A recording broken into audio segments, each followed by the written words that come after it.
30 beats per minute. But it looks as though we're set to go. Turns as well, but as we but here comes Zarco, he leads into turn one. Marquez, and he's up to 4th place already, trying to find a way through on Jack Miller into turn 3. A start from Juan here as well, number 36, look at him, he's up alongside Pecco Bagnaia. It's Zarco the lead, goes through into 3rd again. Yeah, and that also cost Miller a place on Mir as well. He had to run out wide onto the dirty part of the track. 6 or 7 corners into the race. Maverick Vinales had an absolute nightmare. Vinales started 12th. What an appalling start. Mir up the inside of Marquez. Yeah, and there you contact. go. That's some early payback for yesterday. Controversially so on Jack Miller last time out in Qatar.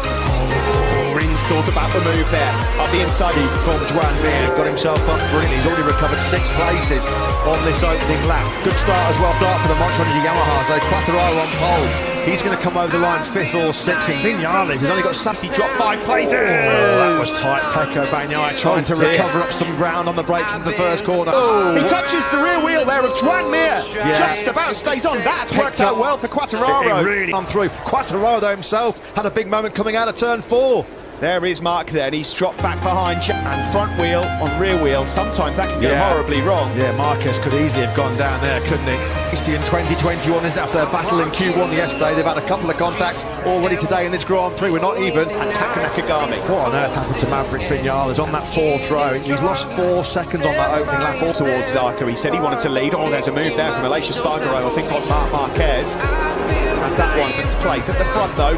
Oh, the front end is moving around there for Pramac Ducati rider Johan Zarco. How good the braking stability of the Suzuki is, but Zarco's just too many yards ahead for him to make a clean move. Pinch that place back into turn 2. You bet he can. Yeah, they're a couple of proper fighters, aren't they, on Sundays? Morbidelli did well to get through on Marc Marquez when he did. Here's Miller coming from a long way back into turn 5 on Fabio Quartararo. Brief trip into the top 4 for the Aussie. Zarco can't shrug off this interest from Abu. For Suzuki to be in this position early on, 2nd and 3rd on just the 3rd lap of the race, this bodes. They will not get a better chance of getting 2 men on the podium. They're not having to use that extra grip of the rear tyre. He's got the inside line. There's not quite enough room for him to take the lead. That was so close. He dropped down to 17th behind Rossi and Bastianini. Vinales is now last. What is going on? He's down in 21st place. A disaster for the top gun, who's misfiring big time. To 3rd. Good move from Quartararo on Juan Mir, that. And already we've seen what we thought would happen if the Mir and Quartararo at bay. So far, so good for the World Championship leader. We've got a race on here. We have got a Ducati, Suzuki, Yamaha, Suzuki, Ducati. Marquez is now fallen behind Brad Binder, so Marquez already got that. Desmond Sadici will be able to keep ahead of Alex Rins' Suzuki. Bit of a twitch on the rear time for Mir. Behind Brad Binder, he's made up another place then.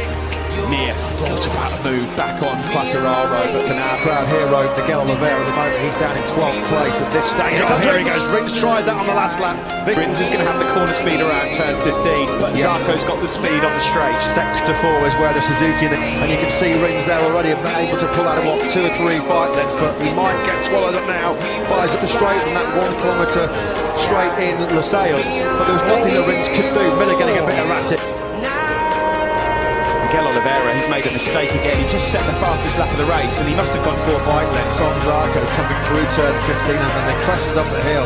And then before they got to the Repsol Honda rider, I don't know if he's feeling the ill effects of the crash that he had from yesterday. He was really badly beaten up, wasn't he? Sure. Yeah, Thomas Espargaro is an absolute warrior. There's no way after just 5 laps he's going to pull in with any physical problems. Espargaro into the pits early doors. Maverick Vinales is still in 20th place. Oh, Rins again. Tied to line, just released the brakes a little bit later than Johan Zarco, so that's twice in 2 laps. He's just marginally offline, and he asked for the power. Rear tyre spun up underneath him. It was just a small move. Zarco through on both of them, but Quartararo's having none of it. He stays in 2nd place. Yeah, this is in that game of dare, the game of chance on the brakes of the turn 1. It was won by Someone's gone down. Jack Miller crashes out of podium contention, and here in Portimao, pain in Portimao. Quartararo and fellow Frenchman, the World Championship leader, Johan Zarco. Then it's Mir, Aleix Espargaro behind Aleix Espargaro here. Wow, that's so peculiar. What happened there? Race winner from last year, he's dropped down to 15th place. Shout out to Taka Nakagami. Heroic performance for him. Not an inch of his body is not without incessant pain, and he's in the point scoring places right now. Someone else has gone down. 2.1 seconds slower than Rins. Is that another bike that's gone down in our ears? I'm sure from here in November. A dream win 4 months ago to an absolute nightmare then from Miguel Oliveira. Vinales must have some kind of major problem. He's 2 seconds away from the race leading pace. Of course, factory Catty Hopes now just pinned on his shoulders after the crash of Jack Miller. More I've already exited stage left very early on here. Oliveira the race winner and Jack Miller second in the fourth. Something must be going wrong because the lap before that he was doing a Vinales has got down to a 41 flat, which is still a second away from where he needs to be. Quartararo, Joan Mir and Johan Zarco. Mir is closing on the bar. He's still in the top 10. Gaining some gold experience there, isn't he? The rookie. Great job by him. But around turn 15 we go. Fabio Quartararo looks a bit closer again to Alex Rins. Now comes through naturally on the straight past Mir into third. Yeah, he's having to work really hard, isn't he, Zarco, to try and run the pace on one. Oh, Rins is really wide and now they're side by side. Luckily he's got the inside line for turn. He's now warming into things. He's got the heat in that hard tyre. If he gets to the front, he could have a chance to break away. Racing is the old cliche. Brad Binder's taken 6th place from Aleix Espargaro. We said he was a stunt by him. He's come from 15. What a rider Brad Binder is. It's unbelievable, isn't it? Aleix then has dropped to 8th. Marc Marquez 9th. Further back, Alex Marquez is 11th. Ross. We're on board here with Fabio Quartararo, who was putting in 1:39 Natigan. 8 laps in the 1:39 bracket yesterday for Fabio Quartararo in that crucial FP4 session. No Rins dropping down the hill into the braking zone for the first corner. Here he goes. For it, yeah, he's got the move done, he's got the intent there, Fabio Quartararo, but you have to admire the way he's gone about his business here. He didn't panic after the rough start. He's got his head down and did those 4 155 ones in succession. Broke the Ducatis behind him from the Suzukis of Rins and Mir. Yeah, watch the start here for Quartararo. Initially, actually, as the lights go out, not a bad start. The Yamaha, that's almost contact there between him and Rins. Immediately, he's beaten by 2 Ducatis. Mark that he wanted. Look at that, yeah, there was definite contact there between Quartararo and Rins launching off. He didn't panic. He knows he's got the speed underneath him, Quartararo. He was helped a little by 7, 8, 9 bike lengths on the Spaniard already. This is just the way he executed that brilliant perfection right now for Quartararo. Yeah, across the line, this will be a 39, surely it is. That's it we just mentioned, but he's doing exactly what he did in Doha. Get to the front, get your head down and try and clear up. A real strong ride actually with Jack Miller. Quickest in this morning's warm-up session in podium contention when he had a rather... This is Marc Marquez, that's how the championship would look. Fabio Quartararo would take the lead from Johan Zarco as things... I don't know if he touched the throttle or it was like the rear pushed the front let go. Just one at the moment because he's so clever at not giving the tyres a hard time. 100% sure he's doing that, but that's what I'm waiting to see if he does. Yeah, thanks for that, Simon. So often last front. The Suzukis all weekend have been brilliant in sector 3, where you need that agility, that manoeuvrability and a bit of turning speed. Quartararo has been untouchable in this 4th sector. He's been really, really strong. And again, look at the gap he's able to personal best lap of the race, a 1:40.069. It was only 300ths quicker than Quartararo ahead of Asian. For the South African Brad Binder, who somehow, despite having shown no pace to be right on podium pace as well, are the men in 7th and 8th, Bagnaia and Aleix Espargaro. They just exchanged 4 down by Bagnaia, as Matt just mentioned, getting into his rhythm. At the front though, the Suzuki's cats are as to whether or not the Yamaha could put in a performance similar to that once we got back into Europe. I think the question's been... I still don't think he's done a lap in the 140, Steve. It's another 141 low from Vinales. It's been an unmitigated... His factory Yamaha teammate Fabio Quartararo leading this Portuguese Grand Prix. To charge. Is it time to wind things back? He's got full heat now into that hard rear tyre. Sector 4 corner speed, but the Suzuki's no mug, is it, in terms of corner speed. Quartararo then again dips down into those heights. That's the best lap of the race so far. 4/10 he is now, eked out ahead of Alex Rins. Academy colleague Franco Morbidelli. It's been a real good charge through the pack by Bagnaia. Quite a bit of time lap record at the end of Q2 yesterday, wiped out for the yellow flag infringement. Of course, the big cross. Interesting for Aleix Espargaro, Matt. The same sort of situation as Qatar, where in the early laps, just struggling to go at the moment with Quattraro and Rins ahead of him. There's nothing between their lap times, but it's over a second for the first time. Quattraro still has some bother here from us. The Suzuki so gentle on its tyres, and Alex Rins has got the finesse, hasn't he? He's not an aggressive rider. It's like being really strong in terms of time management as well. This man's not bad when it comes to that job as well. Yeah, we need to keep an eye on. It's the Italian Pecco Bagnaia, who had good pace all weekend in terms of race to this position. You're right about Twan Mir as well, Matt. He's just coming under a bit of attack again now from. It was a big one. Mir a 40.3, Rins at 39.7, so 6/10 the gap. Well, but look how much he's been able to gap Binder and Aleix Espargaro, Steve. Once he got through on the KTM. Great onboard shots of this undulating circuit in Portugal. On board here with the Suzuki of Alex Rins looking up to Lap times at the moment. 140.4 over the line last time for the Doctor. Well, that was only a 10th slower in terms of race pace there, because yesterday he couldn't get into anywhere near the mid-140s. They've obviously found the... In we go, there will be 12 laps to go. We've reached the halfway point of this race in Portugal. Yeah, quite clear. Twan Mir's going to have his hands full hanging on to that podium finish. He's the first motoGP world champion since the late great Nicky Hayden back in 2007. He won't want to make it 3 in a row. Ferrari, he was just missing that little bit of experience. Last year didn't go to plan, but this is a turbocharged. Better endurance, having flunked on the grid late on for the hard rear compound weekend. Michelin did say if the track goes over 35 degrees, then the hard rear tyre certainly does come behind Valentino Rossi. Well, he's lapping at the same pace as his teammate Alex Marquez, who's a little bit further up the road. Team principal keeping an eye on Johann Zarco, the championship leader. He won't be the championship leader as things stand.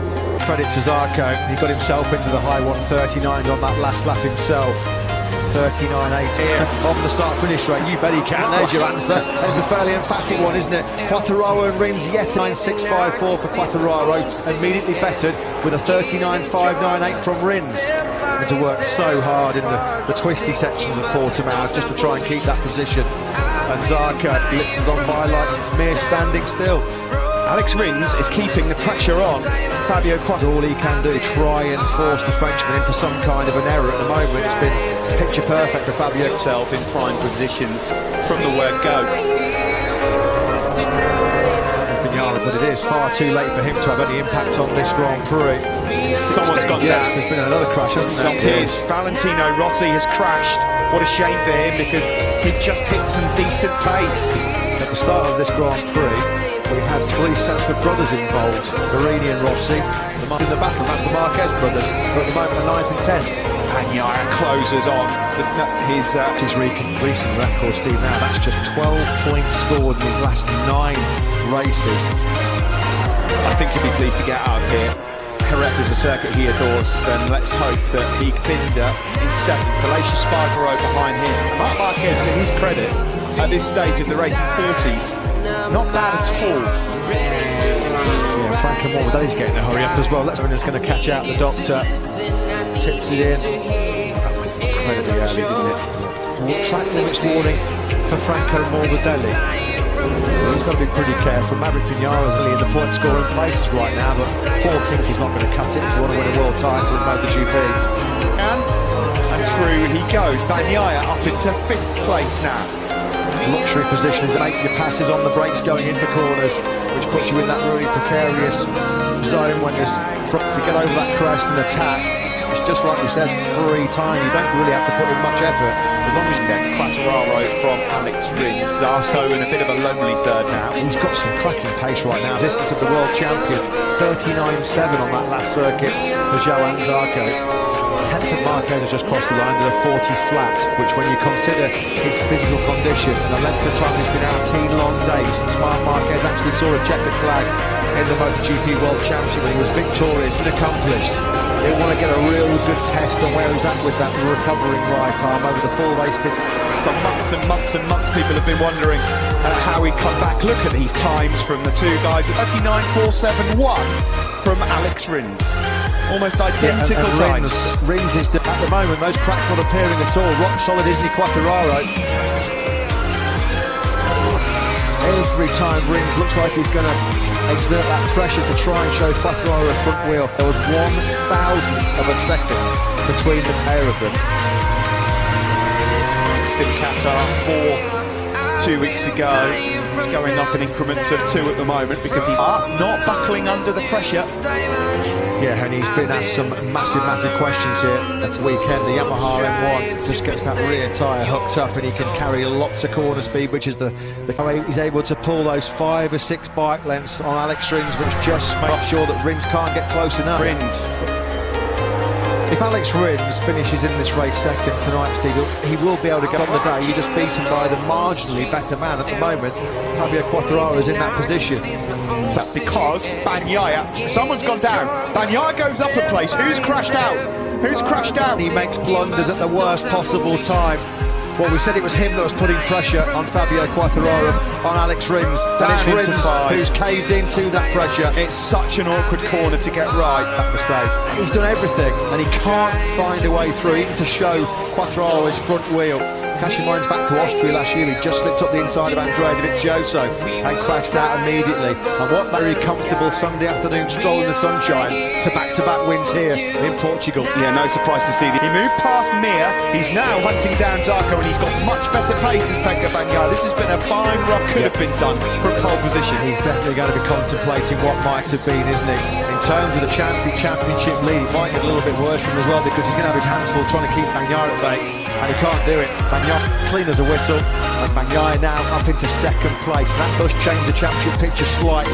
Yeah, man, the only Suzuki man left in this race, the world champion Mir. He's in 4th. This is the battle for second there. Mir is now down and out of the race. Rins blows a podium. Zarco blows a podium. He certainly blows the Fabio Quartararo. Championship rivals biting the dust. Quartararo checked out a long time going into the Spanish Grand Prix in Jerez last year, where what happened? He dominated both races from pole. Now Jorge Martin after his high-speed spill yesterday, and that front went really quickly, didn't it, from underneath Joe Anzar. That was so easy to be distracted. So quick on Zarco, he wasn't expecting that, was it? It was almost like crashes up ahead of him. Marc Marquez is now in 7th behind him. Alex Marquez is a Nakagami. Here's what to say about Alex Rins. I agree with you, Matt. It's happened all too often, but there's 2 big men in this race. Has been a deja vu, isn't it, for this man Alex Rins? You've got to give it so much credit to Fabio, Junichi Sahara and Ken Kawachi leading management down at Suzuki. They cannot believe it, can they? And he's potentially 25 and gone begging here in the Portuguese Grand Prix, and he is absolutely inconsolable. And remounted as well. Survival of the fittest here in Portugal. It's all this much one row. He may well have been right at the sharp end of this race as well, with the likes of Quartararo and Rins before Rins has put daylight now between himself and Joan Mir, almost half a second. Mir in turn's got a second, then back to from in Qatar, and he's closing on Joan Mir. It's not over yet for him. Brad Binder's still doing an outstanding job in the KTM. He's in Qatar. It's got even bigger here this weekend. He's digging himself out some monumental holes, isn't he, Binder? 5th. The perfect start to the year in Qatar, unfortunately, comes down now from the helicopter view. Was he offline at all? The front end was just moving around a touch. Ducati. Well, as we mentioned, it's been a very punishing weekend for Pramac here in Portugal. Bastianini again, he does this so often. I say so often, it's only his 3rd Grand Prix, but he comes on Army. Vinales is 11th, Luca Marini 12th, and then it's Petrucci, Savadori, and his pain threshold off the scale. Morbidelli can definitely smell a podium. Yamaha rider, this would be the perfect remedy to a grim start. In flag. They perhaps feel like Franco Morbidelli's holding on a podium here as well. Able to wrestle a podium place away from the world champion, Joan Mir. South American roots, of course, through the pack from 11th on the grid. Now, how much is that cost Pekka Bagnaia? A rear tyre life right at as well. And I would not want to be trying to race the Suzuki in a Yamaha speed through that final sector. You're not going to latch onto the back of Bagnaia over the crest and then line up and move on the brakes down the hill. He's been very unlucky, hasn't he, so the Grand Prix of Doha. He's found himself in a position on the grid today, which I think Mir and Morbidelli behind him. Across the line, yeah, Morbidelli's the faster man. Brad Binder. Now, if Binder catches as this group, it's too late, surely. You could just see him in the background. That's an extra 50% from somewhere, because his pace in this race is about a second quicker. Right by Aleix Spargo on course for Aprilia, only their top six in their motoGP. What can you say about the man out front at the moment as well, Fabio Quartararo? This is a very different young man. Different proposition to find a way through. Who's that? Who is that on the left there? This is the battle for second between almost four riders. Digging deep himself here is Bagnaia, desperate to cling on to that podium. Let's check, he's been untouchable today. Top FP3, top FP4, top pole was it. Mir, a tenth just over behind Pecco Bagnaia. Franco Morbidelli desperately trying. And Morbidelli. Quartararo's light heart rate just came on script. Shot up to 661 beats from it. I thought it was coming up at Quartararo. Crash. Yeah, same. Absolutely the same. Threw Alex Rins into a crash. Quartararo is well and truly fired up in 2020. On the Italian, you've got to give an enormous amount of credit to Pecco Bagnaia, because he really has. He's getting close. Does he fancy a lunch here, the world champion Joan Mir, or is he going to hold on to the first podium of the year? The only place that second place, Franco Morbidelli, unfortunately looks like he's just going to miss out on the podium, but Wolf being made ready. Mir is going to try everything, but ultimately it's the power of the Ducati that will elude here. An excellent ride from Morbidelli. Binder as well in fifth. Aleix Spargo 6th, and the returning Marty ahead of his younger brother Alex with Bastion.